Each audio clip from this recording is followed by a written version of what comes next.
Detective Mahone. Mysteries revealed. Detective Miss Marple's insight. A Miss Marple mystery. Pastiche. Welcome, dear listener, to another tale woven with mystery, thriller, and suspense. A story that promises to intrigue and captivate. Shall we begin?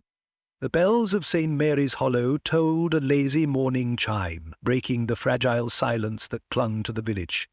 The streets, narrow and cobblestone, still held traces of the mist that hadn't quite given up on the dawn.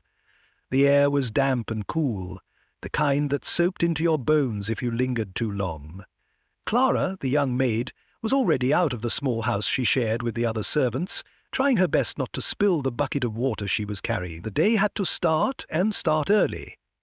By the time she reached the Worthington estate, the only sound beyond the church bells was the rustling of leaves in the manicured gardens. The estate loomed grandly in the distance, its ivy-covered stone facade like a fortress. There was no rush to be had at this hour. The world hadn't fully woken up yet, and neither had the Worthingtons, who would undoubtedly be still tangled in their dreams behind those grand windows. Clara's breath was steady as she walked across the well-kept lawns, pausing only to glance at the house's imposing silhouette before heading towards the back garden.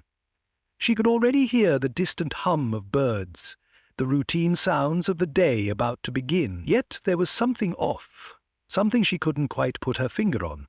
A knot settled in her stomach as she passed the maze and turned toward the hedge where she had been instructed to set the table for breakfast. And then she saw it. Richard Pemberton, the well-known fiancé of Isabella Worthington, lay face up in the grass, his body at an odd angle. The blood that stained the ground around him was still fresh, dark and sticky against the green of the lawn. His wide, lifeless eyes stared into the grey sky above, his mouth open as if trying to speak or scream. The coldness in his hand wasn't something that Clara could ignore either. There, held tightly by his stiffening fingers, was a letter addressed to Isabella. Clara's scream cut through the calm of the morning, waking the rest of the household in an instant. The Worthington estate had never seen such chaos. Servants ran this way and that, some in shock, others with a sense of urgency, but none knew what to do. The constable was called, and before long he arrived, his face drawn with a mixture of concern and uncertainty. The estate wasn't unfamiliar to him. St. Mary's Hollow was a small town, and everyone knew everyone. But a murder? That was a new development. Isabella Worthington, the dead man's fiancée, was the last to arrive at the scene, her steps slow and hesitant as she crossed the threshold of the garden.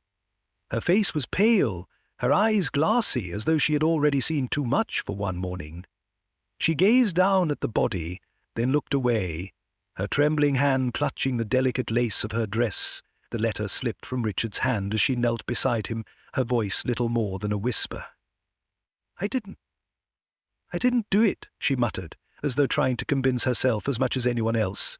Her usual composure, the poised facade of the woman who had been raised to fit perfectly into society's moulds, was gone. She was nothing but a shaking shell. The constable gave her a sympathetic nod. I'm sure you didn't, miss. But the problem was that everyone else was sure of it too. Her distraught expression, the fact she'd been the last one seen with Richard the night before. No one knew how far suspicion would stretch. Her hands were trembling as she tried to hold herself together.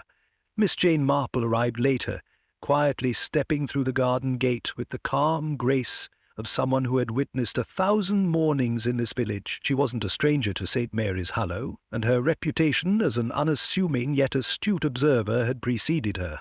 Though she had been called to assist the constable, she hadn't been in any rush. The first thing she noticed was the silence. A silence thick enough to swallow every sound, and yet the breeze seemed to mock it. There was a chill in the air that wasn't entirely natural for a spring morning. Miss Marple, ever the observer, took in the scene. The body, still fresh, lay unnaturally still. The blood spatter was odd, almost as though Richard had been placed there post-mortem. And then there was the letter, half crumpled, the ink smeared as though it had been written in haste. A forgery, perhaps? She turned her attention to Isabella, whose face had taken on the hue of one caught in a bad dream. The girl didn't seem to have the strength to answer questions. Her eyes darted nervously between the body and the gathering crowd. "I'm afraid," Miss Marple murmured to the constable as she approached, "that our dear Miss Worthington is not the only one with a reason to be nervous." "Do you think?" the constable asked, though his voice trailed off, unsure how to finish. "I think," Miss Marple said, her tone soft but certain, "we have to consider that everyone in this household had a reason for wanting Mr. Pemberton dead." She paused, as if weighing her next words carefully. "And they may very well have had the opportunity." Isabella was questioned first, and though her distress was apparent, Miss Marple noted the gaps in her story. Isabella spoke of the garden meeting that never happened, of the plans that had been made and abandoned. There was a nervousness in her voice that didn't match the grief-stricken woman before Miss Marple. "You said he didn't respond to your call," Miss Marple observed, tapping her chin with one finger. "And you didn't see anyone near him?" Isabella shook her head. No one." "How curious," Miss Marple remarked, "because I would have thought Mr. Pemberton's murderer would be someone he knew, someone he trusted." Isabella looked away, her hand now clutching her stomach. She had the appearance of someone on the edge of collapse. Miss Marple stood back, taking a long look at the letter in Richard's cold hand, the hurried scribbles on the page, the rushed, almost angry penmanship. It all suggested a very different scenario than the one Isabella was painting. Was it really her handwriting, or was she simply part of a much larger web? Turning to the constable, Miss Marple said, "I'll need a closer look at the household. If we are to understand how this happened, we must start by understanding why." She gave him a small smile, the kind that only a woman who'd lived through decades of puzzles could manage. "After all," she said, her voice low, "the truth, as they say, is always hiding in plain sight. The Worthington estate wasn't the kind of place that invited intimacy. It was a mansion built with wealth, not warmth, and its size reflected the distance between its inhabitants." Miss Marple stood at the iron gates for a moment, studying the architecture, grand but stifling. Towering spires, ornate carvings, thick stone walls that seemed to close in on their own secrets. Inside, the smell of polished wood and expensive perfume was thick enough to suffocate. The Worthingtons had everything they needed to be happy, but it was the kind of happiness that came with a price tag. The large front door opened with a creak, and she was led inside. A housekeeper led her down wide hallways that seemed to echo, each step more significant than the last. The walls, lined with portraits of men and women in stiff, formal poses, stared down at her. The weight of the past hung heavy here, and for a moment Miss Marple thought she could feel it. But she wasn't here to admire the decor. She was here to find the truth. The living room, much like the rest of the house, was coldly beautiful. High ceilings, fine furniture, and an overbearing sense of wealth. The sunlight filtered through the heavy curtains in muted slants, casting long shadows on the floor. The place was quiet, too quiet, like the family had withdrawn into their own private corners. She sat on a plush armchair that swallowed her slight frame, the fabric creaking under her. The chair could have easily fit 3 people, but no one seemed to want to join her. Lady Catherine Worthington stood at the window, hands clasped behind her back. Her figure was imposing, like the estate itself. Miss Marple studied her without comment. Lady Catherine was composed, almost too composed. Her skin, pale but immaculate, betrayed no sign of grief. There was something stiff about her posture, as though the weight of the world was constantly on her shoulders, but she was too proud to show it. Miss Marple cleared her throat gently. "Mrs. Worthington, may I ask about Richard Pemberton's relationship with your daughter, Isabella?" Lady Catherine turned, her face as tight as her demeanour. "I see no reason to discuss such a thing. My daughter is well, has been well despite the unfortunate circumstances." Miss Marple didn't flinch. Her eyes narrowed slightly. "But you must have had an opinion on the union. After all, Richard Pemberton was to marry your daughter. A union like that would be of interest to any parent."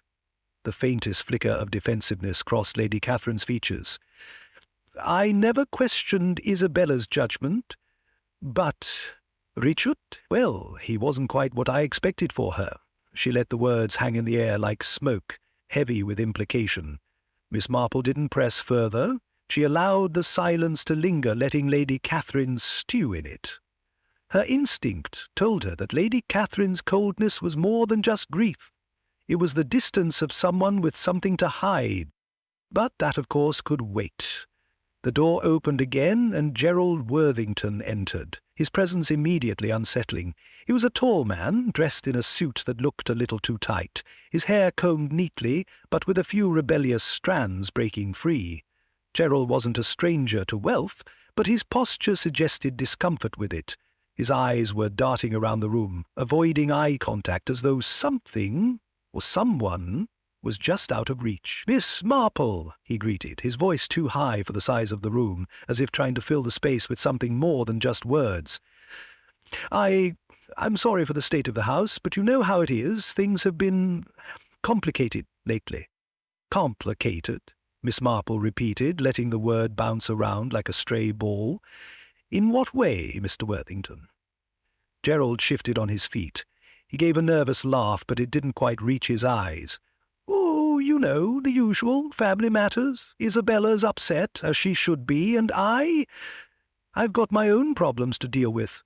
He fumbled in his pocket for a cigarette, but Miss Marple's gaze stopped him short. "Mr. Worthington," she said evenly, "you don't seem concerned with your sister's well-being." His eyes flicked to Lady Catherine, who raised a brow but said nothing.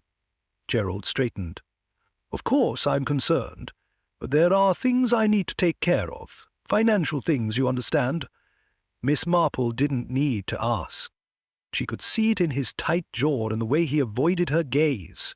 Financial strain was a constant in his life, and now it seemed to have been the straw that broke the camel's back. She made a mental note to dig deeper into his affairs later.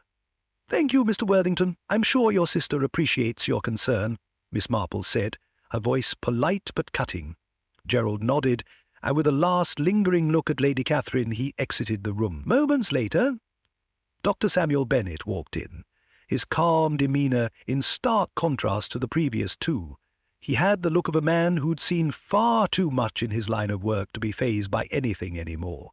His suit, though fine, was too loose, as if he wore it more for tradition than comfort. He didn't seem to notice the tension hanging in the room. His eyes were steady, his voice a little too even. "Miss Marple," he said with a slight bow of the head, "I'm glad you've arrived. I assume you'll want to speak with me about Richard." "I do, Doctor," Miss Marple replied. "I was just wondering, how long have you known the Pembertons?" "Not long," he said, adjusting his cufflinks. "Just through my work. Richard came to me for a few consultations. Nothing serious, mind you. You seemed unaffected, Doctor," Miss Marple observed, her voice light but sharp. "Most would be distressed given the circumstances." He gave a soft smile. "I've learned to separate my feelings from my profession, Miss Marple. After all, I'm a doctor, not a mourner." But Miss Marple wasn't convinced. There was something too easy about his calm. Too practiced. It made her skin prickle. The conversation drifted from one subject to another, but Miss Marple knew enough. Dr. Bennet's words, while carefully measured, had the distinct scent of someone hiding something. Perhaps it wasn't just a lack of feeling. Perhaps it was something else entirely. When Miss Marple left the Worthington estate that afternoon, the day had turned colder. The skies were a muted grey, heavy with the promise of rain, but the chill had nothing to do with the weather. The closer Miss Marple got to the truth, the more she could feel it. The tension in the house, the lies wrapped in silken layers of privilege. The Worthingtons were keeping secrets, and as she looked over her notes, she couldn't help but wonder which one of them would crack first. The kitchen in the Worthington estate had a sterile quality to it, like a place used less for living and more for show. The fire had long since burned down, but the kettle still sat on the stove, cold and untouched.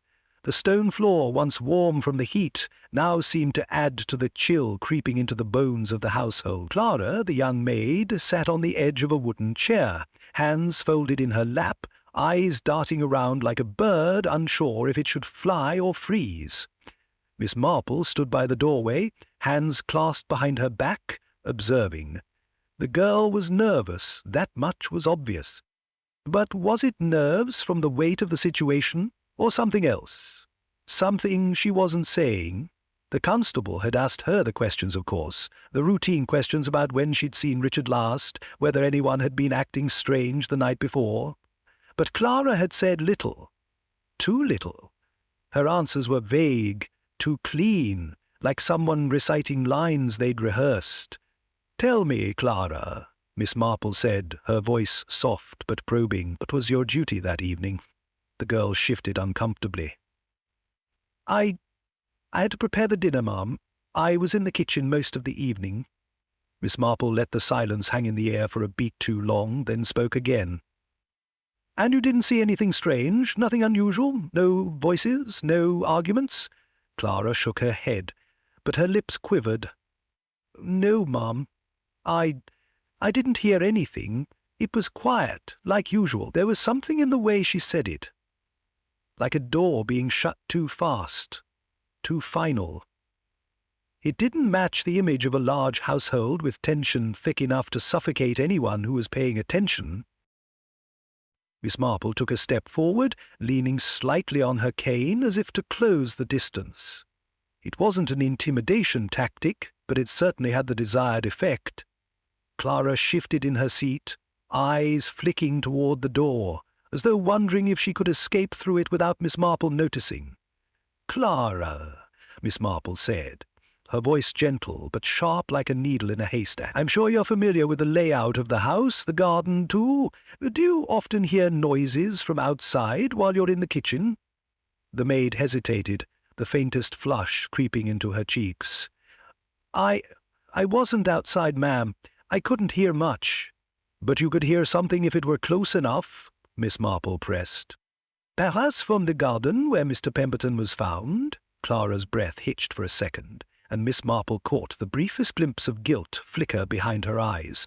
But the girl was quick, too quick, to cover it up. She straightened up, forced a smile that didn't reach her eyes. "I told you, I was busy. I didn't hear anything." Miss Marple's gaze didn't waver. She wasn't in a hurry, and she wasn't going to let the maid off the hook just yet. "Tell me, Clara, when you first found Mr. Pemberton's body, did anyone approach you? Did anyone else seem upset or unusual?" Clara bit her lip, her hands twisting in her lap. "No, ma'am, it was just me who found him. I didn't see anyone else." A small lie, Miss Marple thought, a convenient one, but Clara wasn't a seasoned liar, at least not yet. There were cracks in the story, cracks that Miss Marple could see widening with every word the maid spoke. "And when the police arrived," Miss Marple continued, "how did they react to the scene?" Clara hesitated. Her eyes darted toward the door again, her fingers gripping the edge of the chair. "I didn't pay attention. I just did what I was told." "Did you?" Miss Marple said, her voice low and contemplative. "I wonder, Clara, if you might have overheard something more than you're letting on, something that might help us understand what happened to Mr. Pemberton." Clara recoiled at the suggestion, her eyes wide. "No, ma'am, I swear I didn't hear anything. I was just doing my work." Miss Marple let the silence stretch between them, letting Clara squirm in the chair. The maid's behaviour didn't sit right with her. There was a nervousness that didn't feel like simple shock. There was a hesitance that smelled faintly of a lie. Something was being withheld, but whether Clara was lying to protect herself or someone else was another matter entirely. "Well, Clara," Miss Marple finally said, her tone still soft but with an edge of finality, "I think you may have heard more than you realize. But I won't press you further at this moment. I'll leave you to your work." Clara let out a breath she hadn't realized she was holding. Her shoulders sagged, the tension easing for a brief second, before she remembered the gravity of the situation. She stood quickly, almost too quickly, as if eager to escape. Miss Marple watched her go, taking in the nervous energy that had now turned to palpable relief. The girl wasn't telling the whole truth, but for now Miss Marple was content to let her think she had escaped notice. Miss Marple's eyes narrowed slightly as she turned to leave the kitchen. There was something more to Clara's story, something about the way she flinched when asked about the garden. Someone was hiding something, and Miss Marple was willing to wait patiently until the truth came crawling out. As Miss Marple left the kitchen, her mind worked quickly, piecing together fragments of the day. The maid's vague recollections, the brief moments of unease, the way Clara had fumbled over small details. It all added up to something. But what? Miss Marple's intuition told her that Clara wasn't the type to be hiding a grand secret, but then again people often surprised you when you least expected it. One thing was certain, the case was far from as simple as it appeared. The room was a cage, but it was gilded. The Worthington estate had its share of beauty, grand windows that let in just enough light to reveal the glimmering chandeliers, walls lined with heavy drapes, and plush velvet chairs that seemed to swallow you whole. But behind the beauty was the kind of silence that made you aware of every sound, every movement. Miss Marple sat across from Isabella, the soft rustle of the chair cushions betraying their unease. Isabella's hands were clenched in her lap, her fingers twisting at the fabric of her dress. Her lips trembled slightly, as though she had more to say but didn't know how to say it. "Miss Worthington," Miss Marple began, her voice calm but insistent. "I understand this has been a difficult time for you, but I need you to tell me everything you can about your relationship with Mr. Pemberton." Isabella's eyes dropped to the floor, avoiding Miss Marple's gaze. The silence between them stretched long before Isabella spoke, her voice barely more than a whisper. "I loved him," she said, her voice thick with a mixture of grief and regret. "But I wasn't sure. I didn't know if I could go through with it. My mother, she was pushing me all the time. 'Marry him,' she'd say. 'He's your future.'" Isabella's hands shook as she spoke. "But I didn't feel the way I thought I should. I was torn. I wanted to tell him that night. I wanted to tell him it was over." Miss Marple said nothing, just letting the words sink in. The confession hung heavy in the air. Isabella's voice was unsteady, but her words were clear enough. She'd been in love, but not enough to marry. The family's expectations had weighed on her, and she had planned to end it all before fate made its own move. "I was going to break it off with him, Miss Marple, I swear," Isabella continued, her eyes wet with unshed tears. "But I went to the garden, and he was dead." Miss Marple leaned forward slightly, her eyes narrowing just a fraction. "And you're certain you didn't hear anything unusual before that? Any argument, any raised voices?" Isabella shook her head, her face pale. "No, it was quiet. Everything was normal, I swear." Miss Marple studied her for a moment, her eyes sharp behind her glasses. Isabella wasn't lying. Not in the way she expected. The girl's confusion was genuine. But Miss Marple wasn't about to let her off the hook so easily. She pressed on. "Do you think anyone in your family could have had a reason to hurt Mr. Pemberton?" Miss Marple asked, her tone light but probing. "You mentioned your mother was eager for the match, but perhaps there were other reasons." Isabella flinched, her breath catching in her throat. No, I don't believe it. My mother loved Richard. She wouldn't have—" But Miss Marple didn't miss the hesitation in her voice, the flicker of doubt that crossed her face. "Sometimes, Miss Worthington," Miss Marple said gently, "the people closest to us are the ones with the most to gain from our misfortune." Isabella's head shot up, her eyes wide with horror. "Nah, don't believe that. Not my mother, she couldn't." "But someone in that house might have had something to gain, mightn't they?" Miss Marple pressed. She wasn't about to make assumptions, but the pieces were beginning to form, and she needed Isabella to start thinking beyond her own grief. Isabella trembled, a silent war playing out in her mind. She bit her lip, as if trying to push down a tidal wave of suspicion, but Miss Marple saw the flicker of realization. Isabella wasn't as certain of her family's innocence as she claimed. The air in the hallway was thick, and the house seemed to close in around Miss Marple as she moved from room to room. The family was full of contradictions. Lady Catherine, Gerald, Edward, each one had their own version of the night, their own carefully constructed stories. But Miss Marple wasn't fooled. There was something wrong with every one of them. She began with Edward Grey, Richard's closest friend, who had been with him just hours before the murder. Edward had always seemed a little too eager, a little too perfect in his appearance. His sharp suit and slicked-back hair were meant to impress, but now, with Richard dead and the mystery thickening, his carefully put-together image seemed a little too polished, as if he were hiding something. "Mr. Grey," Miss Marple began, her tone neutral, "you were with Mr. Pemberton just before the murder, yes?" Edward's eyes flickered. He seemed uncomfortable under her gaze, but he managed to maintain a confident exterior. "That's right, we had a drink, talked about the usual things, business, women, the future." Miss Marple raised an eyebrow. "And when did you leave him?" Edward hesitated, then smiled thinly. "Not long before I heard about the murder. I left him in the garden, thought I'd let him have some peace and quiet. I went back inside, had a bit of a drink, and then, well, you know the rest." A drink, another drink.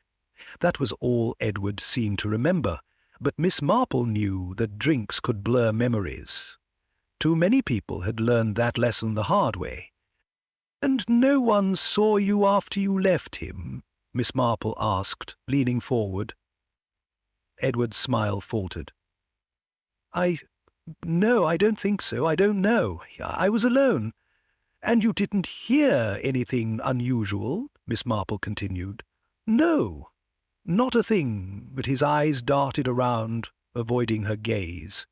A lie, or maybe the truth hiding behind too much hesitation. Miss Marple stood, her mind already moving toward the next suspect. "Thank you, Mr. Grey. I'm sure we'll have more questions for you later. Lady Catherine's alibi was equally shaky. She claimed to have been in her study all evening, reading, but no one could confirm she had been alone." Miss Marple didn't need confirmation. The cracks were there in her story, even if they were small. "Lady Catherine," Miss Marple began, her voice low but purposeful, "you were in the study all evening?" Lady Catherine gave a stiff nod, but her eyes held something else. An edge, a flicker of irritation. "Yes, Miss Marple, that's correct." Miss Marple didn't let the discomfort go unnoticed. "No one came to see you? No interruptions?" "No, I was left alone. Why would anyone disturb me?" Lady Catherine's voice was tight, her lips pressed into a thin line. Miss Marple let a smile creep onto her lips, but it wasn't kind. "People often find ways to disturb us when they think we're not paying attention." Lady Catherine stiffened but didn't respond. Miss Marple took a step closer, watching her carefully. "And how do you feel about your daughter's relationship with Mr. Pemberton?" Miss Marple asked, changing tack. Lady Catherine's face darkened. "I think it's none of your business," she replied sharply, her gaze cutting, but Miss Marple wasn't deterred. "Is that so? Because, Lady Catherine, if there's one thing I've learned, it's that no one's business is truly off-limits when a man's life is at stake." By the time Miss Marple left the estate that afternoon, her mind was buzzing. Every word, every gesture from the Worthingtons seemed to be laced with hidden meaning. Everyone had something to hide, but who was hiding what? The garden was still, too still. A place once full of life, now haunted by a death that refused to loosen its grip on the air. The hedges, perfectly trimmed, seemed too neat for what had occurred here. Even the flowers, vibrant in their bloom, seemed to wilt under the weight of the past few days. The faint scent of roses hung in the air, but there was something metallic in it now, like the sharp edge of memory that wouldn't fade. Miss Marple stood at the edge of the garden, her eyes scanning the scene. The tall hedges framed the area, providing enough cover for someone to slip in and out without being noticed. It was quiet now, the kind of silence that made you uneasy. But when Richard Pemberton had died here, the silence had been different. It was a quiet that screamed. She approached the place where the body had been found. The ground was firm, The grass, still a little trampled in spots, but nothing too obvious. Yet there, near the hedges, just a few paces from where Richard's body had been positioned, was a mark on the ground, a deep, almost deliberate imprint in the grass. Someone had been standing there, crouching perhaps, or even kneeling. Miss Marple crouched down, her sharp eyes tracing the mark. The way the grass had been bent didn't suggest that Richard had collapsed there in a struggle. It was too controlled. The body had been placed there, but why? And who had made this mark? She let her fingers hover just above the ground, feeling the residual tension of the space. This mark was a clue, but to what? Her mind ticked over the possibilities. It wasn't an accident. No, Richard Pemberton hadn't just happened to end up here. The positioning of his body, the lack of struggle, it suggested something else. Someone had lured him here. The idea felt right in her gut, but she couldn't put the pieces together just yet. She stood up and turned slowly, her eyes scanning the garden again. The perfect symmetry of the hedges, the flower beds lined with rich blooms, the ivy creeping along the walls of the estate. All of it looked pristine, untouched. And yet, beneath that surface, something dark had unfolded here.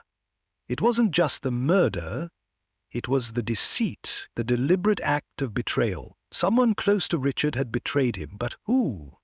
The garden was peaceful, but Miss Marple could feel the danger in the air. The death that had occurred here wasn't just a random act. It was planned, a carefully constructed trap. She walked slowly along the path that led deeper into the garden. Her mind was already forming a picture. Someone had wanted Richard alone, vulnerable. He had come here thinking he would have a private conversation, perhaps to end something, to resolve some lingering issue, but instead he had walked into his death. His murderer hadn't just attacked him out of rage. They had been waiting for him. The feeling in Miss Marple's chest tightened as she pieced the puzzle together. Richard had been lured here under false pretenses. Perhaps he had been led to believe that there was a chance to salvage his relationship with Isabella, or maybe it was something else entirely. Either way, he had trusted the person who killed him, and that trust had sealed his fate. But who had betrayed that trust? Isabella's mother had a motive. Gerald was desperate enough to do anything. Edward had been close enough to make a move. And then there was Clara, the maid, who seemed to have seen more than she let on. They were all suspects, but which one of them had brought Richard into the garden that night? Miss Marple's mind whirred as she retraced Richard's last steps. If he had been lured here, it meant someone close to him had known where he would be. Someone with knowledge of his schedule, his relationships. The person who killed Richard hadn't just wanted him dead, they had wanted him to walk into it willingly. She let out a quiet breath, feeling the weight of the mystery pressing in on her. She needed more than just speculation. She needed to understand the minds of those around Richard, their motives, their fears, their desires. And that would take time. Time to ask the right questions, to watch their behavior, to understand who stood to gain the most from his death. But for now she knew this much. The garden was no longer a place of beauty. It was a place of deceit, where someone close had made a fatal choice. And Miss Marple would see that the truth came to light, no matter how long it took. With a final glance at the garden, Miss Marple turned and walked back toward the house. The mystery was far from solved, but the pieces were starting to fit together. The clock was ticking, and someone had underestimated her ability to see through their lies. The grand parlour of the Worthington estate was as ornate as ever, but now it felt like a cage, every polished surface and heavy curtain hanging in, suffocating the tension hanging in the air. The room, typically filled with aristocratic airs and silent whispers, had become the stage for a different kind of drama. Miss Marple had gathered the suspects here, in this gilded room, where lies had festered and truth had nowhere to hide. The family stood at attention, stiff and uncomfortable. Lady Catherine, Gerald, Isabella, and Edward, each of them had their own version of events. Each had their own truth, but Miss Marple had already unravelled them all. Now it was time to connect the dots and lay them bare. Miss Marple, calm as ever, stood with her back to the fire, Her sharp eyes flicked across the room, taking in the way the suspects shifted under her gaze. She wasn't in a rush. She never was. Time was her ally. "Well," she began, her voice low but cutting through the silence like a scalpel, "it seems we've reached an impasse." Gerald shifted his weight from one foot to the other, unable to keep still. "What do you mean, Miss Marple?" he asked, his voice betraying a mix of impatience and fear. "Your alibis, Mr. Worthington," she said, her gaze fixing on him with quiet authority, "don't match the evidence. Your sister says you were in the study the entire evening. You, however, were seen near the garden, close enough to hear anything that happened there." Gerald's jaw clenched, and he looked at his sister for a split second before answering. "I was in and out. The house is large, you know. I might have crossed paths with some of the staff, but I had no reason to be anywhere near the garden. I told you I was working." Miss Marple didn't acknowledge the excuse. "Perhaps," she said, her voice still even. "But then there's Lady Catherine's alibi." Lady Catherine's sharp gaze met Miss Marple's, but she didn't flinch. "My alibi is sound, Miss Marple," she said coolly. "Miss Marple," she said coolly, her voice controlled. "I was in my study the entire evening, alone." Miss Marple's eyes narrowed just a fraction. "Was that so? No one can confirm your alibi? No servants, no staff? A peculiar thing for someone in your position." Lady Catherine's lips pressed into a thin line, but she didn't respond. Miss Marple turned her attention to Isabella. "And you, Miss Worthington, you were the last to see Mr. Pemberton alive, and you say you found him dead in the garden, but you didn't hear anything unusual, didn't notice anyone else?" Isabella blinked, her face pale and drawn. "Oh, Miss Marple, I didn't hear anything. I just went out to meet him. I didn't expect to find him—" "Dead?" Miss Marple finished for her, her voice still soft, yet somehow colder than the room itself. "Well, you didn't expect to find him dead, and yet you didn't see anyone leave the scene? Not even a shadow?" Isabella swallowed hard but remained silent, her hands trembling in her lap. Miss Marple allowed the silence to settle before continuing, her voice taking on a more deliberate tone. "There's something else, though. A piece of the puzzle that doesn't quite fit. The letter." At this, Isabella's eyes widened. "The letter? But I—" Miss Marple raised her hand, silencing her. "The letter, Miss Worthington, was not written by you." She took a small step forward, her eyes not leaving Isabella's. "The handwriting is different, too rushed, too inconsistent. A forgery, wouldn't you agree?" Isabella's breath caught in her throat. What are you saying?" Miss Marple glanced briefly at Lady Catherine, whose eyes had narrowed dangerously. "I'm saying that your mother had a hand in this. The letter was planted, Miss Worthington. It was meant to make it seem as if you had rejected Mr. Pemberton, to frame you for his murder." A gasp rippled through the room, but Miss Marple held her ground. She looked at Lady Catherine, who stood rigid, her mouth tight, as if she had swallowed something sour. "Oh, but I don't. You don't know what you're talking about."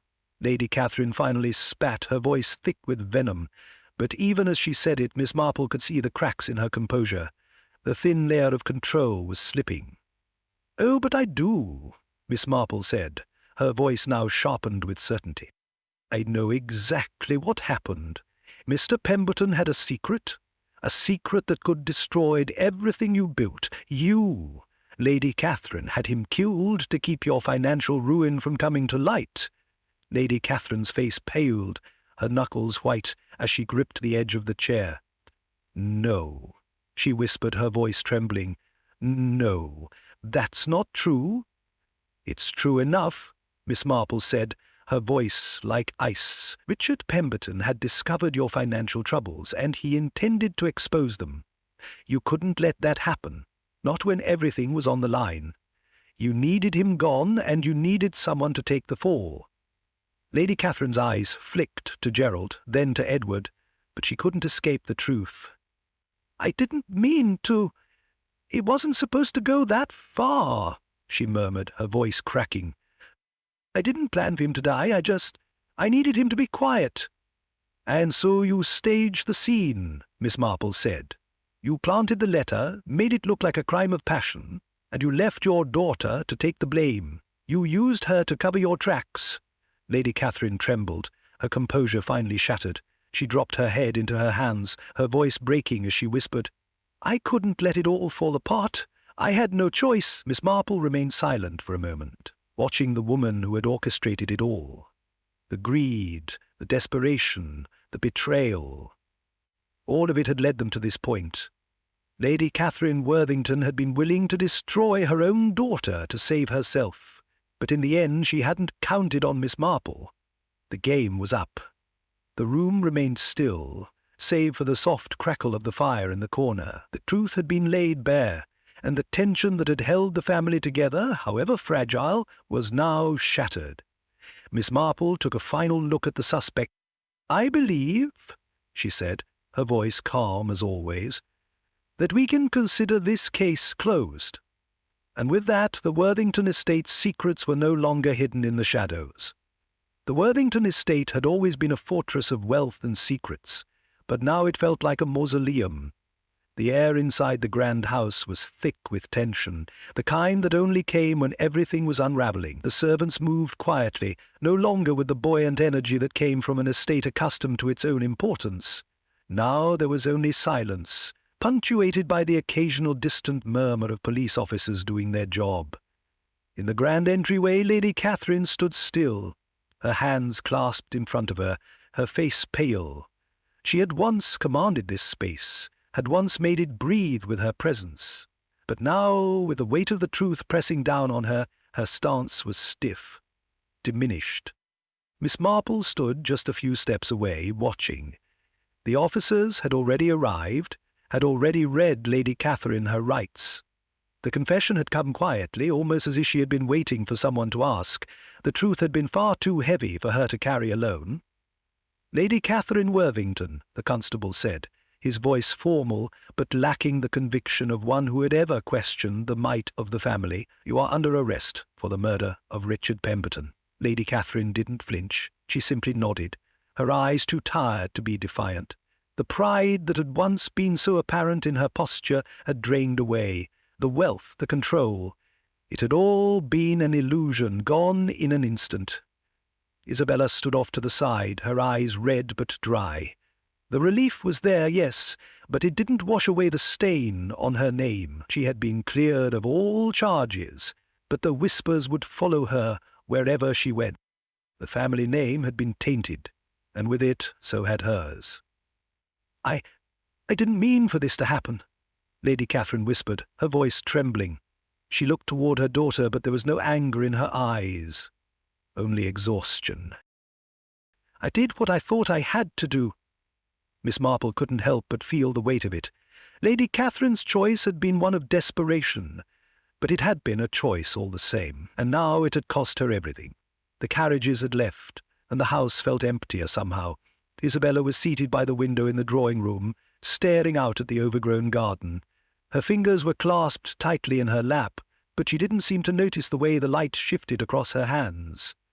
The room felt colder now, even though the fire in the hearth was crackling. Miss Marple entered quietly, her soft steps hardly making a sound. She took a seat across from Isabella, but neither spoke immediately. It was as if the words were too heavy to say.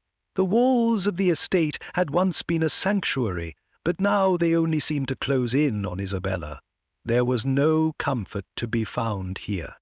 "Miss Marple," Isabella said finally, her voice thick but controlled, "I don't know what to say. You were right, all along."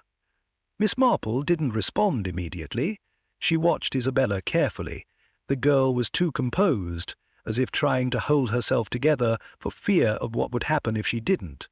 But Miss Marple had seen that facade crumble before, had watched as the weight of the truth had shattered the illusions of those who thought they could outrun it. "You don't have to say anything," Miss Marple replied gently.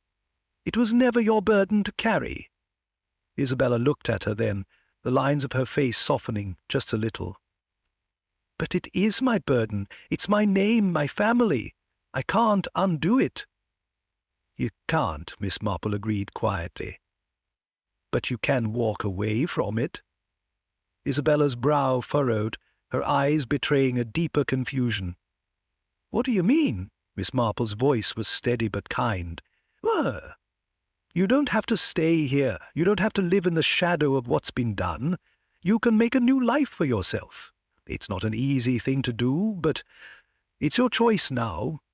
Isabella sighed, her shoulders slumping just slightly. Where would I even go? What's left for me?" "There's always a choice," Miss Marple said, offering a slight smile. "The world is bigger than this house, Isabella, bigger than the mistakes your family has made. Sometimes the hardest thing is walking away." For a moment, Isabella said nothing. She stared at the fire, lost in thought. Then, slowly, she nodded. "I suppose you're right." Miss Marple watched her, sensing the change in the air. Isabella was no longer a woman trapped by the expectations of her family. The weight of the past still hung heavy around her, but there was something in her eyes now. Something of determination. "I'm sorry for what you've had to endure," Miss Marple said, her voice warm but direct. "But you are stronger than you think, and you'll find your way, even if you have to walk alone for a while." Isabella glanced up at Miss Marple, a slight, weary smile breaking through the sadness. "Thank you, Miss Marple. I don't think I'd have gotten through this without you." Miss Marple gave a small nod, her eyes thoughtful. "It was you who had the strength, my dear. I only pointed you in the right direction." Isabella left St. Mary's Hollow the next day, her departure as quiet as her arrival had been. There were no dramatic farewells, no final grand gestures. She simply left, and the Worthington estate remained behind her, now a place of history, now a place of regret. As Miss Marple stood in the garden, watching Isabella's carriage disappear down the long drive, she couldn't help but feel the weight of it all. Lady Catherine's desperation had cost her everything. Isabella had paid her price, too, and in the end, the real cost had been the family's fall from grace, one that no amount of money or status could ever repair. But as Miss Marple turned back toward the house, she knew this much. Justice had been done, and sometimes that was all you could ask for. The fire in the drawing-room had burned low, and the house was quiet. Miss Marple left the Worthington estate, knowing that her work was done.